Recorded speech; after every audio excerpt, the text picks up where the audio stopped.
Hello and welcome to the PEX Week EU Video Roundtable. For this session, we've gathered three leading influential figures within process excellence to discuss and debate some of the key issues within process excellence. I'm your host and moderator, Craig Sharp, editor of PEX Network. Sadly, you won't be seeing me on screen today, so I apologise for that. But joining us, the people that you can see on screen are Oliver Campbell, Global Head of Business Transformation, Clifford Chance LLP, George Bayer, General Manager of Process Excellence, Maersk Line, and Stuart Wood, Head of Operational Excellence at Oxford Instruments. We have 4 topics for discussion today, so we will work through each one with our panelists discussing their thoughts, ideas, inspirations and pain points before moving on to the next topic. Topics are ensuring alignment between business objectives and process excellence, change management, how to properly manage change and how to combat and preempt resistance, hearts and minds, how do you change leadership minds and sell the idea of PEX or OPEX, and finally global OPEX, how do you build internal OPEX strategies in a global organization.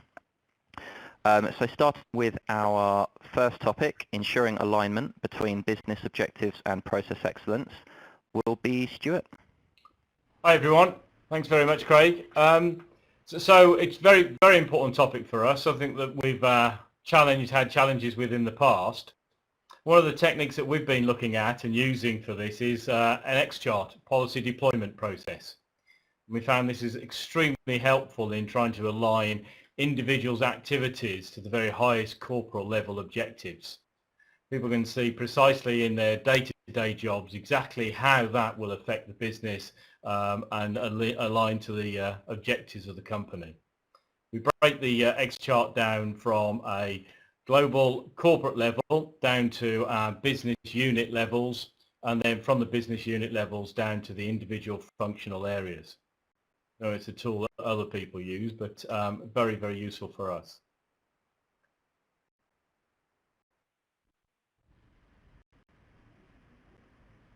I'm happy to give a view from Maersk Line. We as well struggled, like Stuart explained, we struggled in the past with ensuring alignment of the PEX direction with the overall business. We had took a hard hit beginning of this year here in the organization, where it was decision to reshuffle the PEX organization. It is now a smaller organization than it used to be, but at the same time it got centered around the strategic priorities of the liner management board.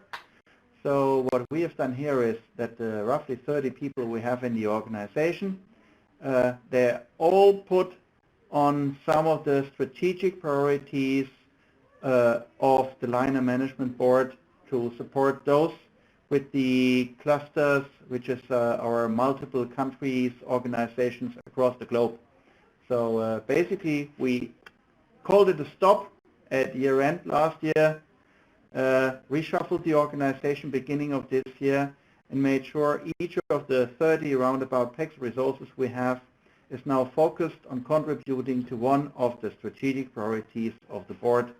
And through that we have visible contribution of every PEX resource to what is the most strategic priorities, not in keeping the business going today, but in preparing ourselves for tomorrow. That's how we have solved it here. Perhaps from the legal industry, I have a feeling that a lot of my answers may be similar today, and that's to say that process excellence is quite new in the legal industry. So we're one of the first firms to have a process excellence program, which means I think we are much earlier in our journey in trying to tackle some of these problems. So I recognise what Stuart and George are saying, but we're perhaps operating at a slightly higher level at the moment. Our strategy is obviously to provide excellent client service, and I think historically in the legal industry, providing good quality legal advice was assumed to be the same thing as providing excellent service to clients. But increasingly, the quality of the legal advice is taken as a given. And what we actually need to do is understand exactly what our clients want that service delivery to look like. So really understand how to package that legal advice to them, whether that's through commercial advice or legal advice that's more business focused, whether it's through better project management of the transactions that are being carried out for them.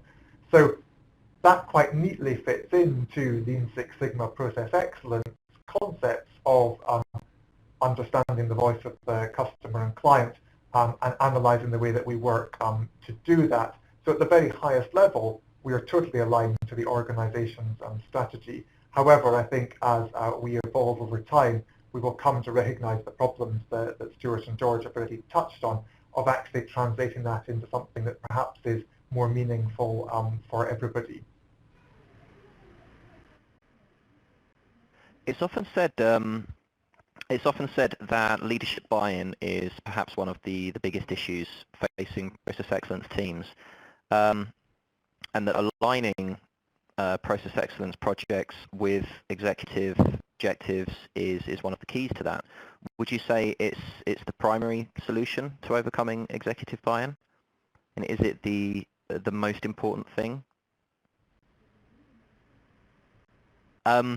Stuart, do you want to take it first, and then Oliver? Okay, yeah, very happy to.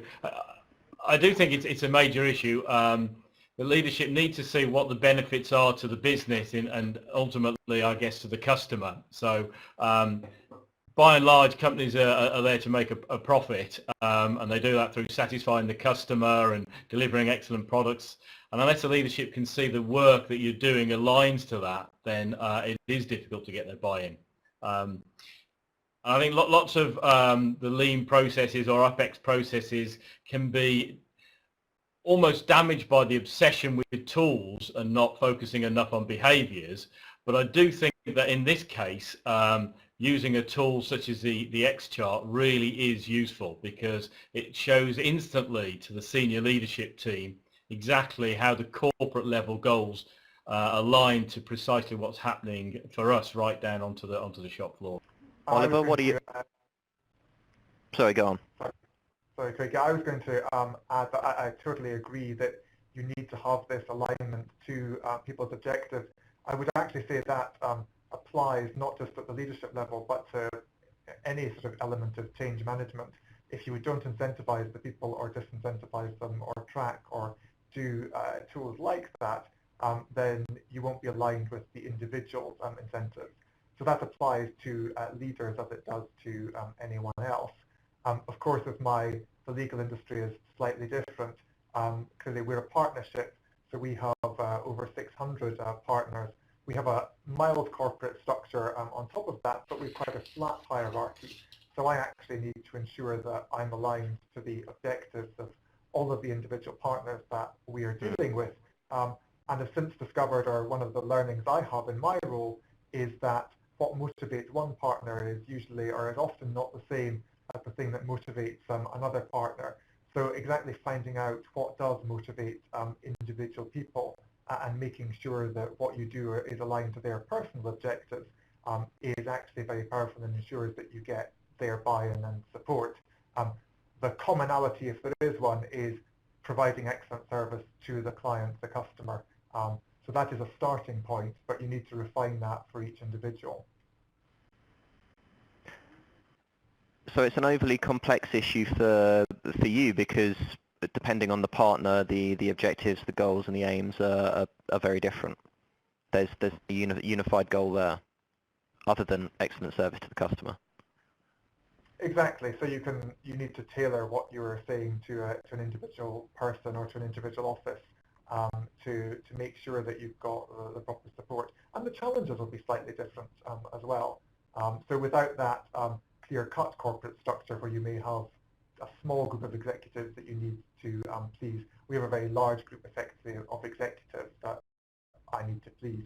And so I need to be slightly flexible in the way that I approach that. What I was trying to drive at with my question there, and George, perhaps you could start us with this one. On the agenda, today's agenda, we were going to put how to win executive buy-in.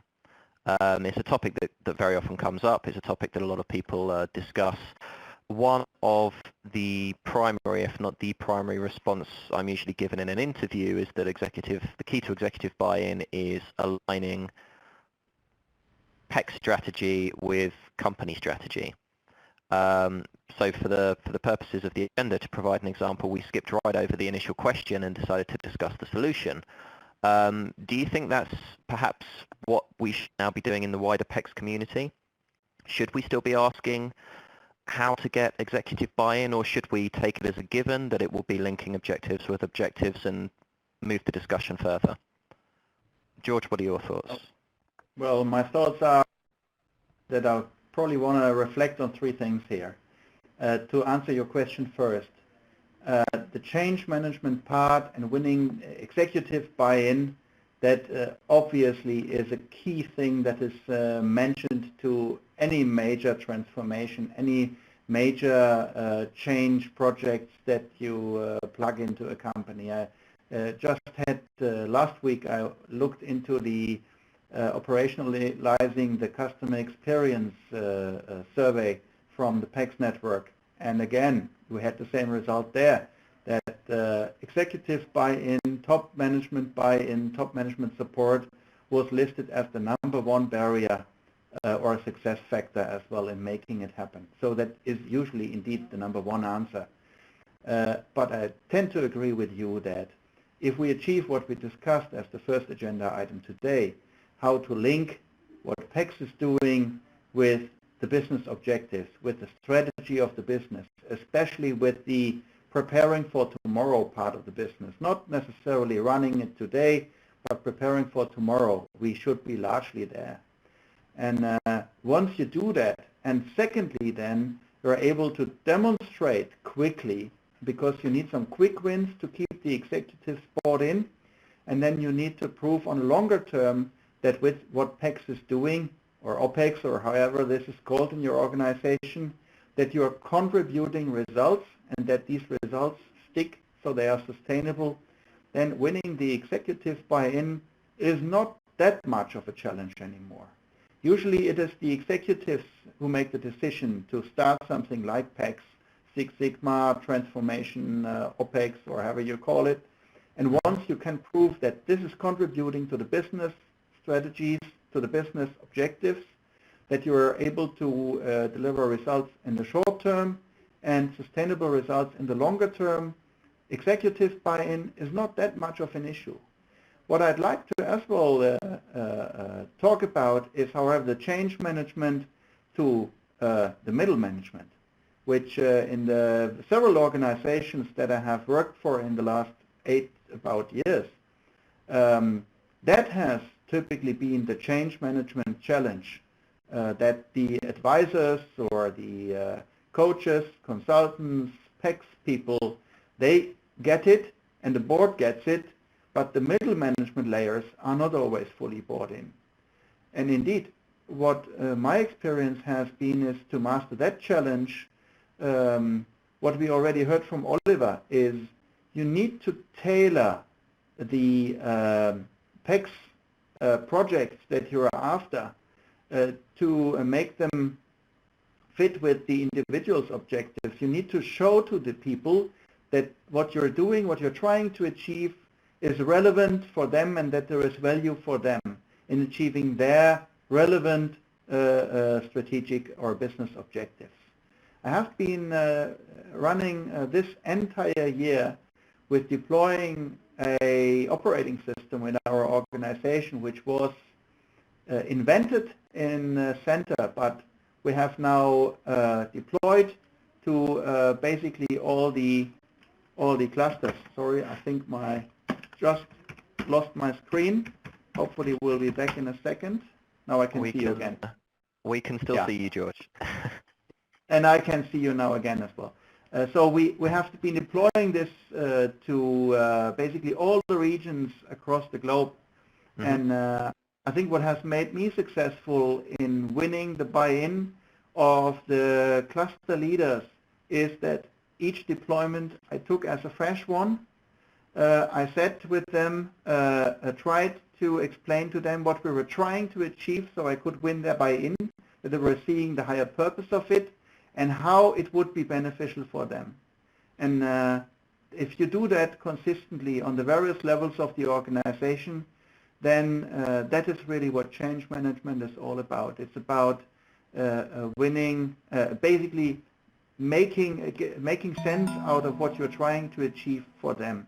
They need to understand what this is all about, why we're trying to do this, what we're trying to achieve, and what specifically they need to contribute to make it a success. And if we're able to convey that, then people will follow, people will buy in, and then the whole deployment, implementation, change exercise that you're doing becomes just the piece of cake, because people do it with you, and you are doing that on the people, you're doing it with the people.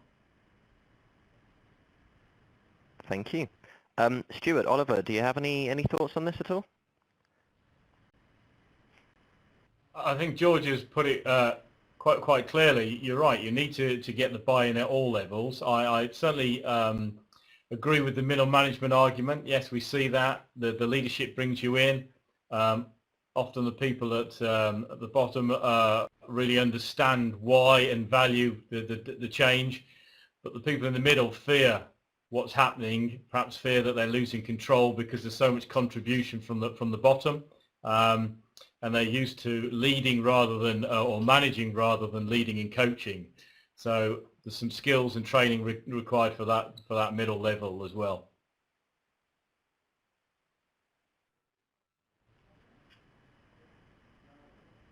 The sequence really ought to be the why first, the what then, and then you can talk the how. If you start to jump directly into the topic, which is sort of what we have been used to in the past, talk the what and the how, and then expect the people to run, it won't happen, at least not in a sustainable manner. If you start to explain the why first, the what then, and the how thereafter, people are largely sticking to it and will do it together with you.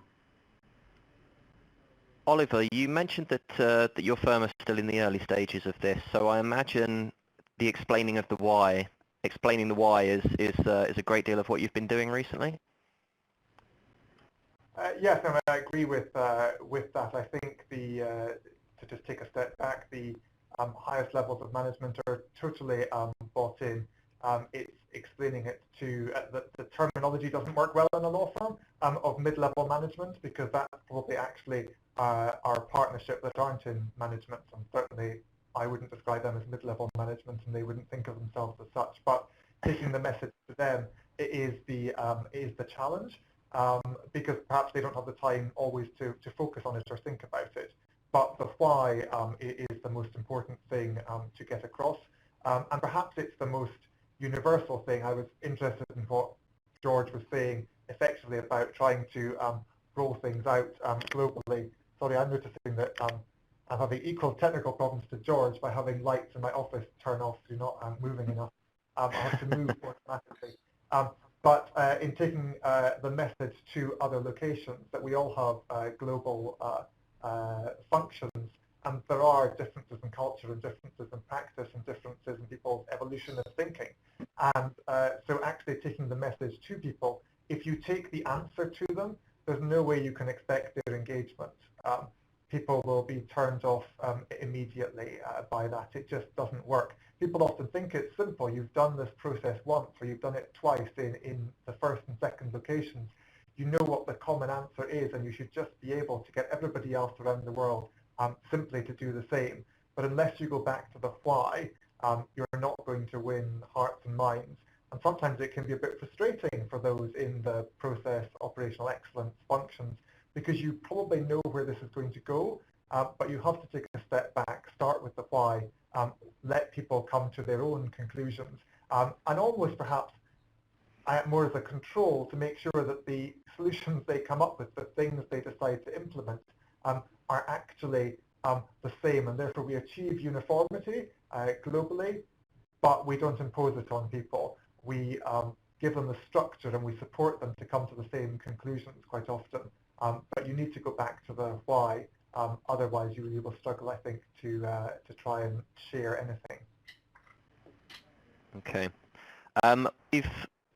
We've certainly moved well into the realm of change management on the agenda, so we'll I think, conclude the change management topic. Do any of you have any final thoughts on managing change, on perhaps spotting the signs of change resistance, on what can be done to ensure that that your process excellence projects don't fall down in the middle of the organization?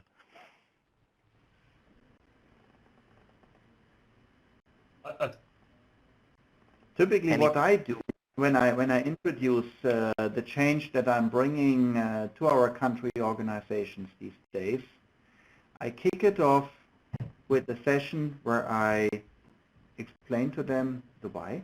Why are we doing this? Why am I here? What are we trying to achieve?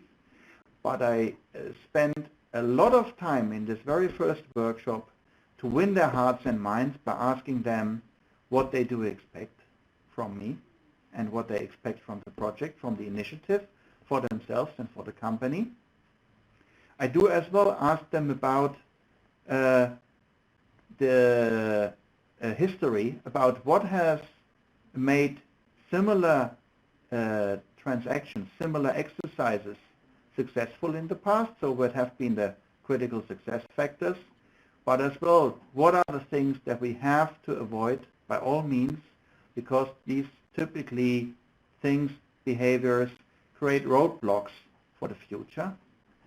And then I ask them whether we can now enter in a sort of agreement that if we take care of these expectations, if we make sure that the way we bring the change about does properly reflect both the critical success factors as well as the obstacles mentioned by them, that we will give it a serious try. So I don't ask them to sign up for that they will be fully supportive of the change unless they have seen it in practice, but I ask them to give it a serious try to check out whether it might work. And that typically gets me over the first hurdle of obstacles.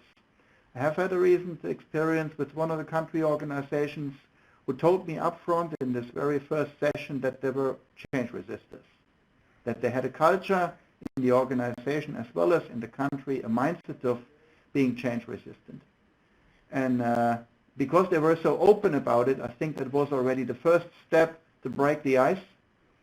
And after 3 weeks working with them, I had the feel that they were not at all change resistors, but their hearts and minds were very open to the change that we were to bring about. And meanwhile, as they have really understood what the change is about and what it can bring to them, they're actually pulling for the change. And that's typically a situation I try to get into as soon as possible, that I'm not the one pushing the change anymore, but as soon as they start to see what's in it for them, that they start pulling me and ask for more of the same rather than me having to push it through. I wonder actually if we could probably all guess which country you were in where you experienced that, but without going there and into stereotypes, I thought I'd add something tactical rather than strategic to it. If I turned round my camera to show you the rest of my office, you would see that I've got giant boxes of Lego, and I'm doing quite a lot of playing with Lego at the moment. But I agree with George that people don't often buy into change until they can see it in practice. And certainly the lawyer body are quite sceptical. Lawyers are trained to be sceptical of change, in fact, sceptical of anything. I'm an ex-lawyer myself, so I'm hopefully not being too stereotypical. But one of the things that we do to help people see the benefit of the change is play games with them. Once we've got past the why and once we're getting on to the change that we want them to do. And so quite often we get our lawyers or our people in business services playing with Lego, which we designed to mimic their workflow processes to some extent. They may not be perfect models, but to try and start to get that buy-in, to get people to see how to do it. We recently had lawyers making origami shapes as a task to see how they could work better together. It only takes you half an hour or something, but it can often start to break down some of the resistance that you may initially have had and start to show what the future might look like. Although although I agree it's a much longer journey. Sorry, say again, Yeah, Stuart? I was just going to pick up on a point. George raised the issue of the why, and Oliver built on that, and it is so very important to get the why. But I think you have to be careful that you're looking at the why from the right position. If you're doing it from the why from the company's point of view, why the company should do it, you're not necessarily going to get the level of buy-in you want. You've got to do it from the why from the employee's point of view. We often joke about the 3 M's, which is from an employee's point of view, money, mates. And that's what they're interested in. What's in it for me? What's going to happen to my money? And what's going to happen to the mates around me? So from their perspective, and we try to sell it on that point of view, your working life will improve. There's no risk to your employment, there's no risk to your money, the working environment for you and your colleagues will improve. So the why has to be from their perspective, not just the company's.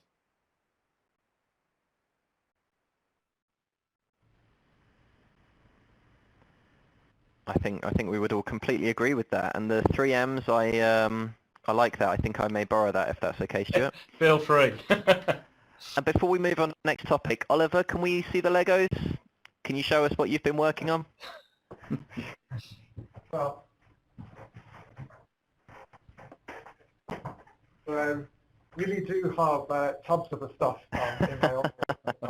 And we have, I suppose, well, I'll see you for the start of our logo there. If you give me until the end of the call, I could do the rest of our logo maybe. But, Wonderful, fantastic. Okay.